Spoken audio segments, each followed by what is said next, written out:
Home chef recipes తెలుగులో ఇంట్లోనే తేలిగ్గా రోజ్ సిరప్ ఇంకా రోజ్ మిల్క్ని ఎలా తయారు చేసుకోవచ్చో, దీనికోసం ఏ ఏ పదార్థాలు కావాలో చూసేద్దాం.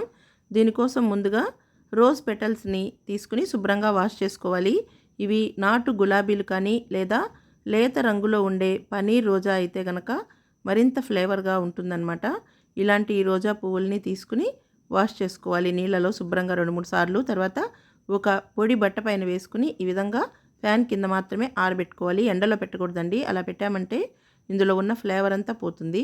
ఇలా ఆరిపోయిన తర్వాత ఒక గాజు సీసాలో స్టోర్ చేసి పెట్టుకున్నామంటే బయట అయితే గనక ఒక 2-3 నెలలైనా నిలవ ఉంటుంది. అదే ఫ్రిడ్జ్లో అయితే సంవత్సరం రోజులు కూడా మనం నిల్వ చేసుకోవచ్చు.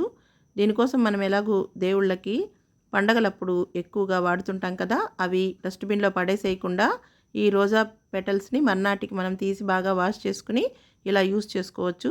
ఇప్పుడు రోజ్ సిరప్ కోసం ఒక పావు లీటర్ నీళ్ళని గిన్నెలో వేసుకుని 100 గ్రాముల వరకు పంచదార వేసి కరిగించుకోవాలి. మంటని మీడియం ఫ్లేమ్లో పెట్టుకుని పంచదార మొత్తం కరిగిపోయిన తర్వాత ఒక 2 టేబుల్ స్పూన్ల వరకు ఈ రోజ్ పెటల్స్ని వేసుకోవాలన్నమాట. ఇప్పుడు మనం ఈ విధంగా ఎండబెట్టుకున్న రోజ్ పెటల్సే కాకుండా తాజావి ఉంటే వాటినైనా కూడా వేసుకోవచ్చు.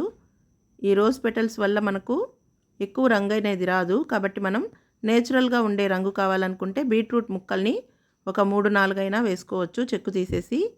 దీన్ని మనం 2 నిమిషాలు ఉడికించి రంగంతా ఈ వాటర్లోకి వచ్చేయగానే తీసేయాలి. లేకపోతే ఈ బీట్రూట్ స్మెల్ అనేది రోజ్ స్మెల్ని డామినేట్ చేస్తుంది.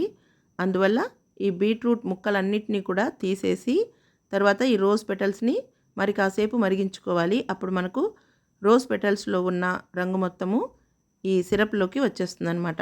ఈ సిరప్ మరీ పాకంలాగా రావాల్సిన అవసరం లేదు. మనం గులాబ్ జామ్ కోసం ఏ విధంగా అయితే పాకాన్ని తయారు చేసుకుంటామో ఆ విధంగా వేలితో ముట్టుకున్నప్పుడు జిగటగా ఉంటే సరిపోతుందన్నమాట. అలా వచ్చిన తర్వాత దింపేసేసి ఒక రాత్రంతా ఉంచేయచ్చు. లేదంటే అప్పటికప్పుడే కూడా కొద్దిగా చల్లారిన తర్వాత ఒక బట్టలో కానీ లేదా వడపోసుకునే దానిలో వేసుకుని మొత్తాన్ని తీసేసుకున్న తర్వాత బాగా వడపోసేసి దాన్ని బాగా పూర్తిగా చల్లారిన తర్వాత మాత్రమే ఒక గాజు సీసాలో వేసుకుని స్టోర్ చేసి పెట్టుకోవాలి. దీన్ని ఫ్రిడ్జ్లో అయితే కనుక 1-2 నెలలైనా నిల్వ చేసుకోవచ్చు. కానీ బయట అయితే మాత్రం వారం 10 రోజుల కన్నా నిల్వ ఉండదు. ఈ విధంగా వడపోసుకున్న తర్వాత పొడి బట్టని కట్ చేసుకుని కానీ లేదా పేపర్ నాప్కిన్ కానీ కవర్ చేసి దానిపైన మూత పెట్టుకున్నామంటే మనము కేక్లు, డెజర్ట్స్, అలాగే ఫలూదా, రోజ్ మిల్క్ లాంటివి తయారు చేసుకోవడానికి ఎప్పటికప్పుడు తాజాగా ఉంటుందన్నమాట. దీన్ని 1-2 నెలలకు ఒకసారి మళ్ళీ చేసుకుంటేనే బెటర్గా ఉంటుంది స్టోర్ చేసుకోవడం కన్నా కూడా.